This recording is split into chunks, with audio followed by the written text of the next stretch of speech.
తెలంగాణ రైతాంగ సాయుధ పోరాట వారోత్సవాలు పంచాలే ప్రభుత్వ భూముల్ని పేదలకు.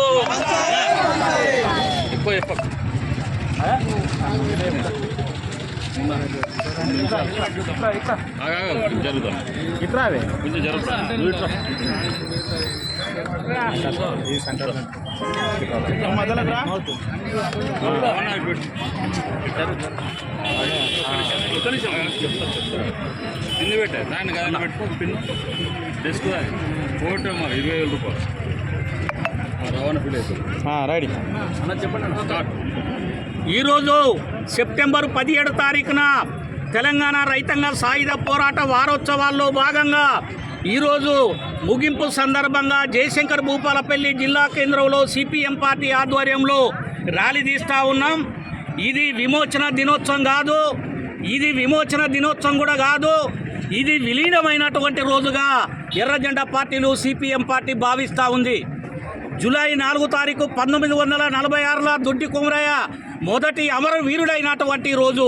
అదేవిధంగా సెప్టెంబర్ 10 తారీఖున ఇసునూరు దేశంకు వ్యతిరేకంగా పంట భూముల్ని కాపాడుకోవాలని పోరాటం చేసి నేల కొరిగినటువంటి సాకలి ఐలమ్మ అమరత్వం మన కన్న ముందు కనపడ్డటువంటి పరిస్థితి ఉంది. ఎర్రజెండా పార్టీల ఆధ్వర్యంలో ఆంధ్ర మహాసభ నాయకత్వంలో 1946 నుంచి 1951 వరకు తెలంగాణ రైతాంగ సాయుధ పోరాటం సాగింది. 1947లో ఆగస్టు 15వ తారీఖున దేశానికి స్వతంత్రం వస్తే 1948 దాకా తెలంగాణ ప్రాంతానికి స్వతంత్రం రాలేదు. ఇది నిజాం దేశముకు పాలనలో ఉంది.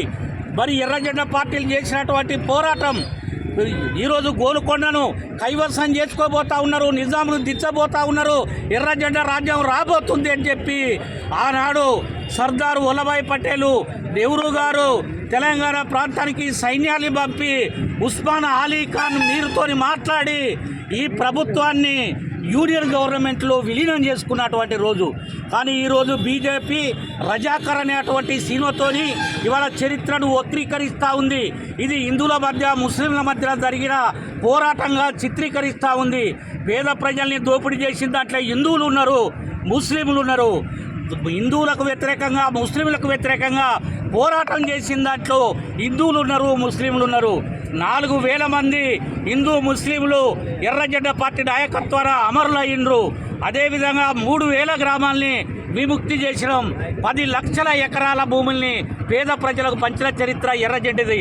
కాబట్టి ఈ నేపథ్యంలో ప్రభుత్వాన్ని కోరుతా ఉన్నాం, తెలంగాణ రైతాంగ సాయుధ పోరాటాన్ని అధికారికంగా జరపాలని చెప్పి పేద ప్రజలందరికీ భూములు పంచాలని, ఇంటి స్థలం లేని వాళ్ళందరికీ ఇల్లు జాగాలు ఇవ్వాలని, గుడిసెలు వేసుకున్న పేదలందరికీ ఇంటి పట్టాలు ఇవ్వాలని సిపిఎం పార్టీ ఆధ్వర్యంలో మేము డిమాండ్ చేస్తూ ఉన్నాం. లేని పక్షంలో పెద్ద ఎత్తున ఆందోళన పోరాటాలు సవిచూడాల్సి వస్తుందని